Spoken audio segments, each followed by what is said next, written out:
எதிர்வரும் 24 மணித்தியாலங்களில் நாட்டின் சில பகுதிகளில் தொடர்ந்து மழை பெய்யக்கூடும் என வளிமண்டலவியல் திணைக்களம் எதிர்வு கூறியுள்ளது. மழையுடன் பலத்த காற்று வீசுவதுடன் மின்னல் தாக்கங்களும் ஏற்படக்கூடும் என திணைக்களத்தின் பிரதிபலிப்பாளர் அனுஷா வர்ணசூரிய தெரிவிக்கின்றார். வடகிழக்கு பருவப்பேச்சு காற்று தீவிரமடைந்துள்ளதன் காரணமாக மீண்டும் நாட்டின் பல பகுதிகளில் பலத்த மழை பெய்யக்கூடும் என வளிமண்டலவியல் திணைக்களம் தெரிவித்துள்ளது.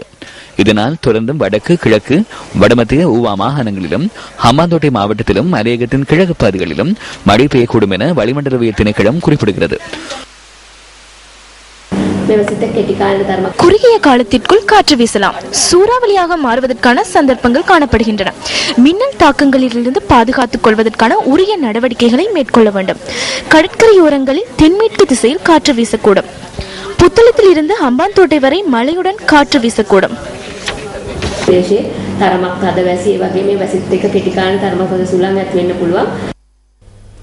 நாட்டில் கடந்த சில தினங்களாக பெய்து வரும் பலத்த மழையால் வடக்கு கிழக்கு பகுதி மக்களின் இயல்பு வாழ்க்கை மீண்டும் பாதிக்கப்பட்டுள்ளது. மட்டக்களப்பு மாவட்டத்திலும் வெள்ளம் காரணமாக பல வீதிகள் மூழ்கியுள்ளன. மாவட்டத்தின் போரத்தீவு பற்று பிரதேச செயலகத்துக்குட்பட்ட பல பகுதிகள் வெள்ளத்தில் மூழ்கியுள்ளன. இந்த பிரதேசத்தில் பல பகுதிகளுக்கான போக்குவரத்தும் பாதிக்கப்பட்டுள்ளன.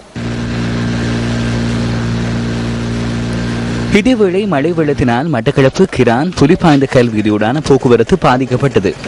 இந்த வீதி முழுமையாக வெள்ளத்தில் மூழ்கியுள்ளதால் ராணுவத்தினரும் கடற்படையினரும் இணைந்து இயந்திர படகு சேவைகளை முன்னெடுத்துள்ளதாக நமது பிராந்திய செய்தியாளர் கூறினார்.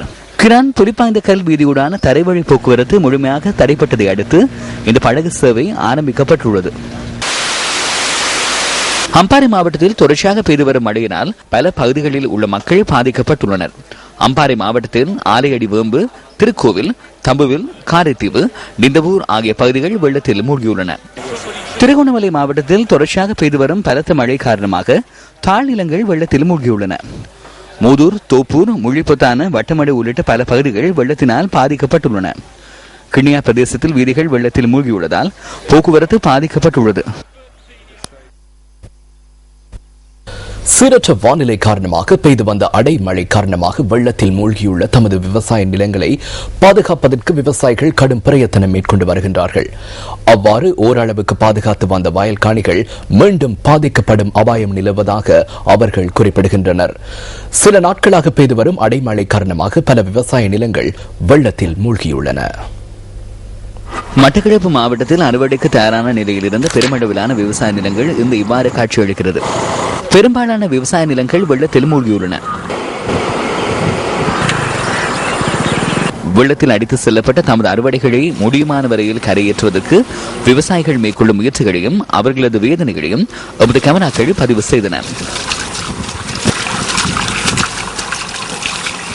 எங்களுக்கு இது ஒன்றும் செய்யலாம பட்டாவளைக்குள்ள நாங்க வெட்டி எடுத்துட்டு வந்து இந்த இடத்துல ரோட்ல போட்டு தட்டி எடுப்போம் எடுத்து வந்தோம். அது கூட போட இல்லாத மாதிரி எங்களுக்கு இதுக்கு போட்டு இரவு போடாது இந்த வாகனங்கள் போய் அடிச்சு இது செய்து அதை உதறி எடுத்து கேளாம இப்ப தண்ணியில போட்டு கழுவி எடுக்கும். கழுவி எடுத்தும் கூட விவசாயிகள் அந்த நெல்லை கொண்டு கொள்வனவு செய்ய முடியாது. அது அரசாங்கம் கூட எடுக்க இல்லை. இப்ப 2000 ரூபாய் போன நெல் கூட இப்ப என்னண்டா ஒரு 800 ரூபாய்க்கு எங்களுக்கு கொடுக்கல. அது அம்பாறை மாவட்டத்தின் பல பகுதிகளிலும் உள்ள விவசாய நிலங்கள் வெள்ளத்தில் மூழ்கியுள்ளன.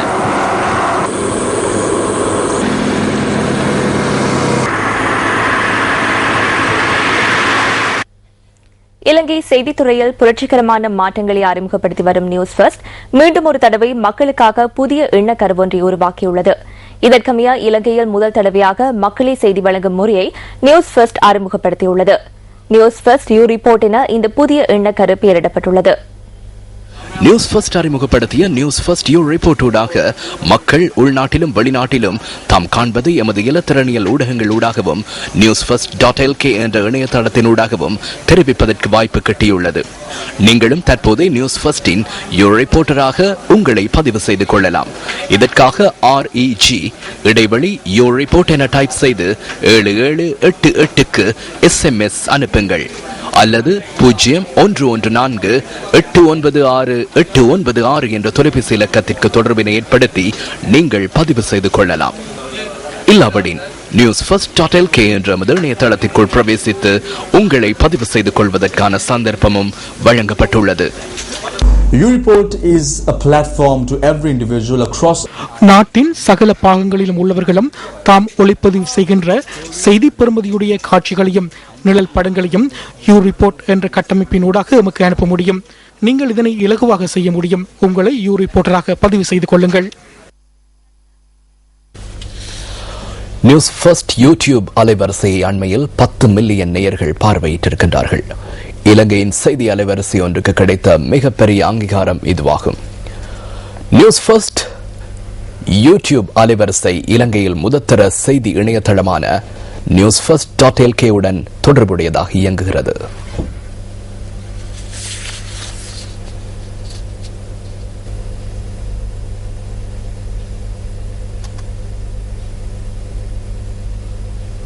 சிறுவர் துஷ்பிரயோகம் மற்றும் பெண்களை பாலியல் வன்கொடுமைக்கு உட்படுத்துகின்றவர்களுக்கு எதிராக கடும் சட்டத்தை நடைமுறைப்படுத்த வேண்டும் என வலியுறுத்தி லிப்டன் சுற்றுவட்டத்தில் இன்று பிற்பகல் எதிர்ப்பு ஆர்ப்பாட்டம் ஒன்று முன்னெடுக்கப்பட்டது.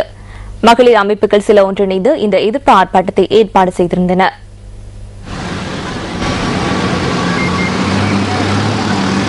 இந்த எதிர்ப்பு ஆர்ப்பாட்டத்தில் ஈடுபட்டவர்கள் வெவ்வேறு திசைகளில் இருந்து லிப்டன் சுற்றுவட்டம் நோக்கி பேரணியாக சென்றனர். இதனை அடுத்து எதிர்ப்பு ஆர்ப்பாட்டம் ஆரம்பமானது. பெண்கள் மற்றும் சிறுவர்கள் மீதான வன்முறைகள் உட்பட தவறான நடத்தைகளுக்கு எதிராக கடும் சட்டத்தை நடைமுறைப்படுத்த வேண்டும் என ஆர்ப்பாட்டத்தில் ஈடுபட்டவர்கள் வலியுறுத்தினார்கள்.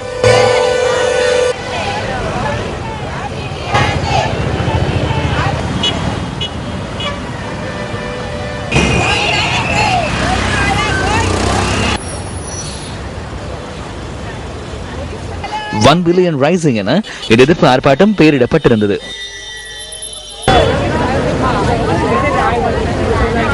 பெண்களுக்கு எதிரான வன்முறைக்கு எதிராக எங்களுடைய ஆதரவை நல்குவதற்காக இங்கு அனைவரும் ஒன்று கூடியிருக்கின்றோம். இது $1 பில்லியன் ரைசிங் என்று சொல்லப்படுகின்ற உலகளாவிய ரீதியில் பெண்களுக்கு எதிரான வன்முறையை தடுக்கிறதுக்காக எழுகின்ற சகலரினதும் குரலாக ஒலிக்கின்றது.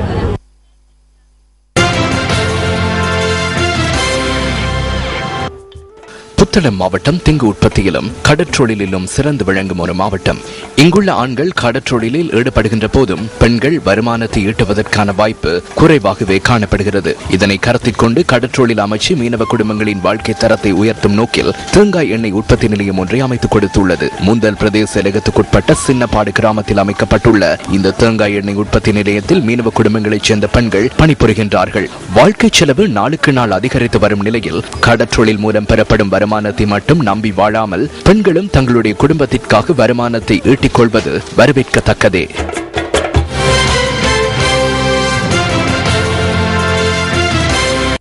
அமைச்சர் விமல் வீரவங்ச நிதி நெருக்கடி தொடர்பில் வெளியிட்ட கருத்து தொடர்பில் இன்று நடைபெற்ற வைபவம் ஒன்றில் சஜித் பிரேமதாச கருத்து வெளியிட்டார். நிதியமைச்சின் செயலாளர் பி ஜாசுந்தரவை பொருளாதார கொலையாளி என விமல் வீரவங்ச சுட்டிக்காட்டுகின்றார். வீட்டில் உள்ள கண்ணாடியின் முன் சென்று இந்த கொலையாளிகள் யார் என கேட்குமாறு விமல் வீரவங்சவிடம் நான் தெரிவிக்கின்றேன். பி ஜாசுந்தர பொருளாதார கொலையாளி என்றால் நீதிமன்றத்தின் கொலையாளி யார்? கண்ணாடி முன் சென்று பார்க்கவும். நாட்டின் மக்களை பாதிக்கும் கல்வி சுகாதாரத்துறைகளை சீர்குலைக்கும் பட்டதாரிகளை வீதிக்கு கொண்டு வரும் கிராமிய நகர மக்களை சிரமத்துக்குள்ளாக்கும் பாரிய கொலையாளிகள் விமல் வீரவங்ச உள்ளிட்ட இந்த நாட்டை நிர்வகிக்கும் அரசாங்கமே என இந்த சந்தர்ப்பத்தில் தெரிவித்துக் கொள்கின்றேன்.